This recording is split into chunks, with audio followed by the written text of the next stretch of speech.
Fans, thanks for clicking the dreaded D-Rose report again for the day. So, you want to hear some news? Let's go at it. Hey, possibly due to Brie Bella's wardrobe malfunction, the Miz TV featuring, of course, the Total Divas, and the Cody Rhodes taking on Fandango, they were edited off of Raw Fox in Australia this week. Poor people just have to stare at kangaroo pockets, I guess. Looked like Brie had dropped a little M&M. I don't know if you've seen the picture or not, but the brown one. Anyway, Vince McMahon's promo that was taped last night at WWE's Raw taping was said to be a very bad segment, but the segment I guess is going to air Monday. I bet they'll cut it or edit it or do something with it, but I'm not sure what's going on next week. They must be going, I'll have to look, they must be going overseas or something, but it's being taped for next Monday. WWE taped the following matches at Laredo for, well, the air on this is on the main event for tonight. Sheamus taking on Jack Swagger, Sin Cara taking on Drew McIntyre, Damian Sandow taking on Justin Gabriel. Rob Van Dam's going to be sticking around, we know now, through September because he's being advertised for the September 17th SmackDown taping in Cincinnati. By the way, if you're around that area, 10 a.m. Saturday, tickets go on sale. And WWE is going to be taping this week's SmackDown from the American Bank Arena, Corpus Christi, Texas, with Rob Van Dam taking on Del Rio in the main event. Punk, Fandango, and others scheduled to appear. Remember, probably have the spoilers maybe tomorrow if you want to hear it. I don't like giving out too many spoilers, but sometimes it makes me feel like I know something maybe some other people don't know.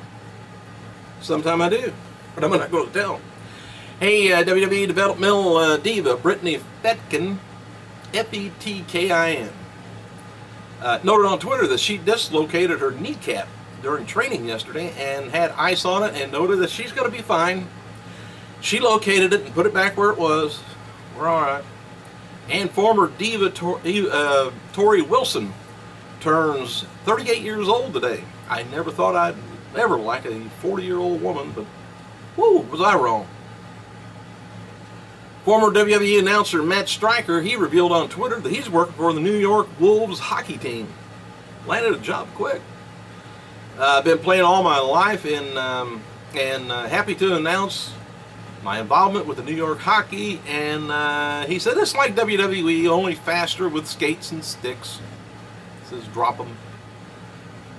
Monday's episode of Raw took in about 277,000, I will say, in social media activity, down 22% though. Raw ranked number 3 on the night. I think it's so funny. Number 3 on the night, behind VH1's Love and Hip Hop and MTV's Teen Wolf. And I couldn't really be prouder than WWE being behind Love and Hip Hop. While he didn't return on Monday's Raw, Big Show did appear at the Special Olympics and North American Conference on Tuesday. He spoke about his WWE partnership with the Special Olympics. And a dark match before last night's WWE TV tapings in Laredo saw Tensai and Brodus Clay defeat Darren Young, Titus O'Neil. It wasn't a dark match. There was a big fight in the crowd, though, at the tapings on the non-camera side, and several people were involved, and it caused a lot of chatter on social media as the fight happened. And I think Daniel Bryan won. No, he won. He won every other match on Monday. JBL was not on commentary last night for the Raw taping in Laredo. Randy Orton also did not appear at last night's taping, despite again being advertised. And WWE taped the following matches in Laredo to air on the July 29th Raw. Here we go. I ain't going to give you the results. But Fandango takes on Rob Van Dam, which, again, Rob puts on a great match, as long as he's got a good partner. Or foe, let's say. Shield takes on Usos and Mark Henry. Caitlyn takes on AJ Lee. Dolph Ziggler takes on Big E Langston. Christian take on Alberto Del Rio, which should be a good match. Cody Rhodes taking on Wade Barrett. Kane taking on Daniel Bryan, Brie Bella taking on Natalia, Curtis Axel taking on R-Truth, Ryback versus John Cena in a tables match. And it sounds like it's a lot of matches on there.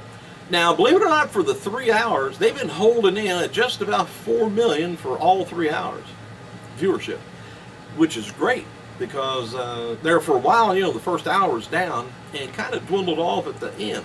But now it's kind of staying steady, and USA Network ought to be happier than heck.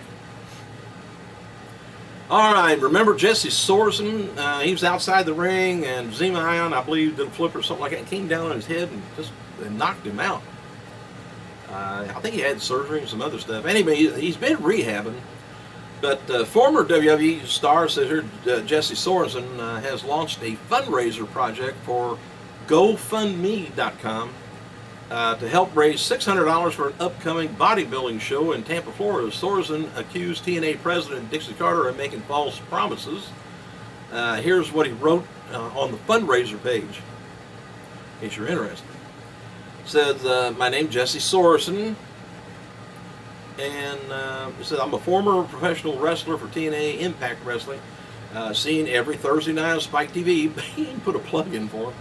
On February 12th, 2012, during a live match at a pay-per-view, Zema Ion versus myself, I suffered a severe neck injury, sustained a broken C1 vertebrae, and herniated C5, C5, and C6.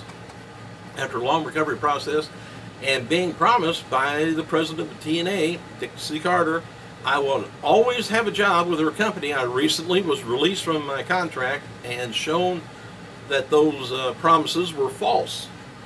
During my time away from the ring, I decided to pursue bodybuilding, and I have been prepping for the Hurricane Bay bodybuilding show in Tampa, Florida on October 5th, 2013. But due to my recent release, I will have to drop out of my show. Said a friend of mine told me about this site, and if anyone would like to help and contribute to my getting there, I'd be so grateful and appreciate any donations. Thanks, and hopefully I can find something I love just as much as I did wrestling. So apparently he's not going to wrestle anymore, and she had him on doing some scheduling and stuff, doing paperwork there for a while, but with the cost cutting going on there, I guess you got to do what you got to do. But I hate hearing that when somebody's working for somebody and then just kind of push them off to the side. But I guess you really can't keep him on pushing paper and let wrestlers go that bring you into money. Because offices, I run a business for years. Office, I don't care where your office is, what it does not make you money. It's a cost expense. The place that makes you money is out there in the ring and in the different locations. So really, business office should be cut down to next to nothing if you ever want to save money. But you got to do some bookings, talk over things, but that way it kind of makes you money in the long run. But enough of this bullshit. Thanks for clicking, you guys. I gotta go.